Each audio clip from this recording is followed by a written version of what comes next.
Ay, okay.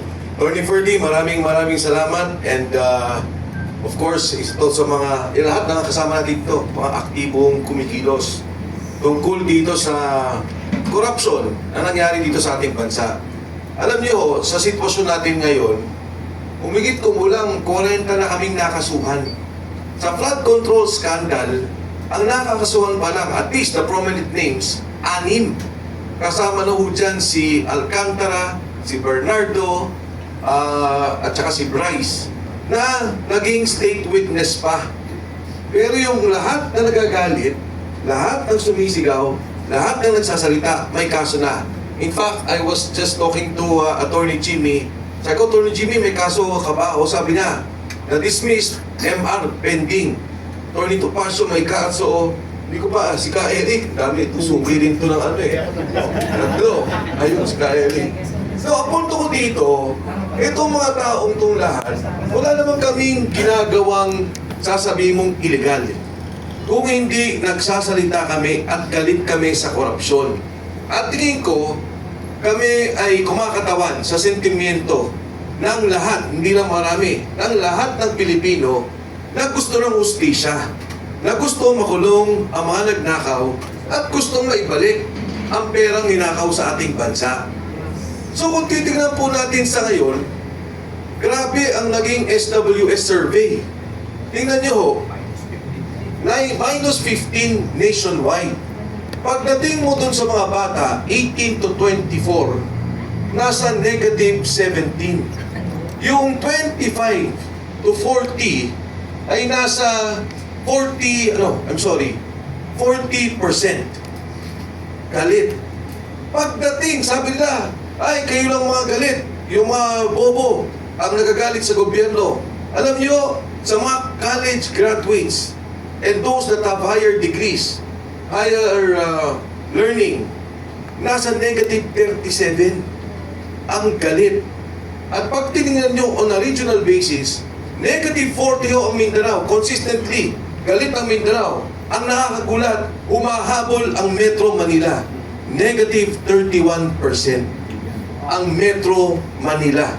Tinalo na ng Metro Manila ang Visayas. Bakit o ganito ang survey? Dahil galit ang tao. At yung galit na yan din o ang nagpapakita ng suporta sa Senado, sa 13 senators of the majority of the Senate today. Bakit? Hindi ho dahil sa impeachment yan. Walang problema ang impeachment. They don't have the numbers and they cannot impeach Vice President Inday Sara Duterte. Hindi ho yan dahil sa Constituent Assembly. They don't have the numbers at hindi nila kayang baguhin ang saligang batas. Yan po, ang away sa Senado ay dahil sa Blue Ribbon Committee. Yan talaga ang nagiging away. At yan po ay dahil sa ayaw nilang ilabas ang 18 Marines. Yung sinasabing delivery 3 times a week, minimum 500 million, maximum 4 billion pesos. Huwag na natin isipin, yung maximum 1 billion per delivery na lang. Sa isang buwan, 12 billion pesos ang nawawalang pondo ng ating at ninakaw sa kaban ng ating bansa. Ayaw ng Blue Ribbon Committee na magsalita at ipatawag si E.S. Bersamin, si Secretary Pangandaman, si Yusek Adrian Bersamin, Yusek Traigib Olaybar. Yan yung 8 billion na nanggaling mismo kay Senator Ping Lacson. Ang sabi niya, niloko daw ang presidente patay sa sulat ni Yusek Bernardo. At ang sabi niya, yung 8 billion nasa 4 na taong to. E di pagsalitay natin, pakinggan natin kung anong sasabihin. Ayaw po nilang mapatawag si Mark Teksay at si Paul Estrada, dalawang assistant ni Saldico, na may ledger. Maganda po yung ledger na yun. Hindi lamang kung saan binigay, kundi kung saan nanggaling ang pondo. Ang sabi nga sa akin ni Saldico, during one of our conversations, nung nag-usap pa kami, Attorney Ferdy, ang sabi niya, alam mo, sabi niya, Idol, mas malaki pa nga doon sa mga road Yung safety road projects, ang bigayan. Yung netting, sabi niya, ang laki ng bigayan dyan.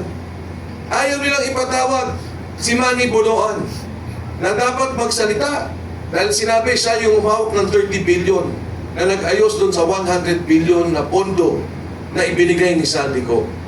Ayaw po nilang marinig si Saldico.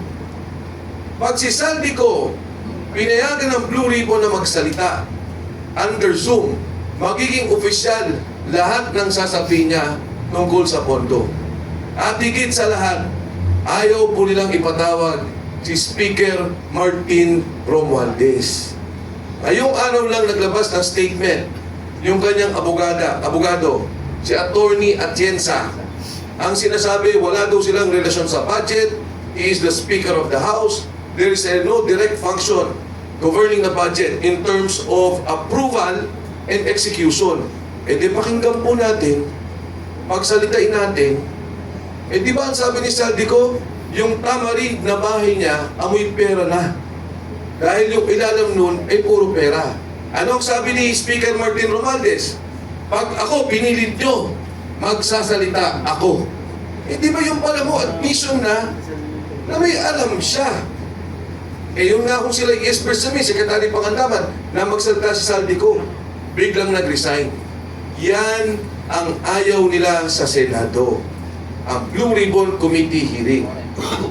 Ngayon bakit natin tinutulungan ang majority group na sinasabi lang gusto natin ng virtual voting? Kasi naman kakasuhan nila. Sino-sino gusto nilang kasuhan? Jingo Estrada, Chis Escudero, Joel Villanueva. May dalawang kaso pa kay Villar, pero ito yung tatlong pending for plunder. May dalawang kaso sa ICC, Senator De La Rosa and Senator Bongo. Kasi pagka umayag sa virtual voting, hindi nila makukuha ang liderato. At matutuloy ang Blue Ribbon Committee hearing. Kahit na umaaresto yung limang yan, hindi nila ma-impeach si Vice President Inday Sara Duterte because they still need 16 votes. So no connection pag inaresto. But with a majority, they can now change the leadership of the Senate. At kukulin ulit nila ang Blue Ribbon Committee hearing at patatahimikin ulit nila, hindi malalaman ng taong bayan ang katotohanan sa pagnanakaw sa ating bansa. Ngayon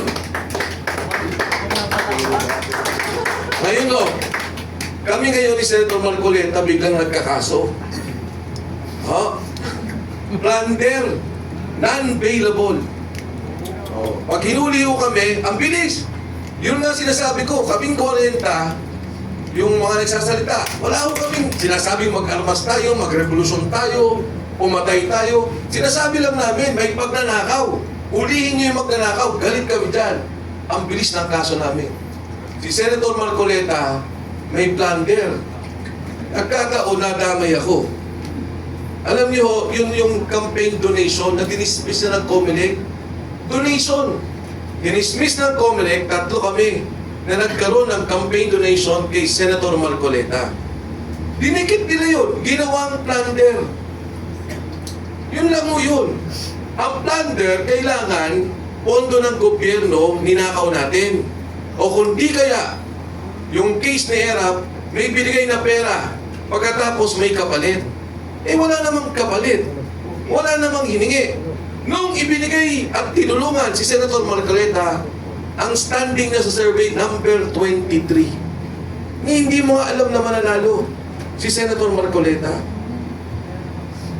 Ngayon, kinakasuhan kami at pinapabilis ang kaso. Ang sabi ko kung may nagawa akong pagkakamali, kumain ako ng hopya sa opisina ni Senator Marcoleta. Yun ang kapalit. Pero yung hopya ni Marcoleta, hindi naman siya may-ari. Regalo din sa opisina niya ata yun. Dahil nung nakita siyang kumakain sa kongreso ng hopya, yung mga suporta niya natutuwa, nagpapadala ng mga hopya-hopya. Nakita ko, hindi naman masarap. Sabi nung tinanong ako, sabi niya, wala ko ba kayong hinihinging pabor? Ngayon, na senador na si Marcoleta, Sabi ko ho, kahit na nagkakape kami o kumain kami sa labas, hindi bumubunot si Senator Marcoleta. Ako pa rin ang nagbabayad ng kape naming dalawa. Siya na nga ang senador. Ako pa rin ang taya. Ganyan ang klase na nangyayari sa atin ngayon. Ang sabi ko anong una, silent martial law. Pero ang katotohanan ho, ang mas tamang term daw ay undeclared martial law. Kaya ho kayo na nandito ngayon, yung mga vloggers, damay na rin kayong lahat. Alam niyo yan, binarningan na kayo ng NBI. Ha? Ayan, magkakasama na tayo. 40 ho ngayon ang kinasuhan. Dito sa aking kaliwa, sa aking kanan, may mga kasuto. At wala kaming naging kasalanan kung di ilabas lang ang sentimento ng ating bansa. Ilabas ang sentimento ng taong bayan. Yung korupsyon, imbestigahan, ikulong ang mga nagnakaw, at ibalik ang pondo ng bayan. Hindi kami matatakot, hindi nyo kami matatakot, at kami patuloy na lalaban. Magandang umaga po sa inyo lahat.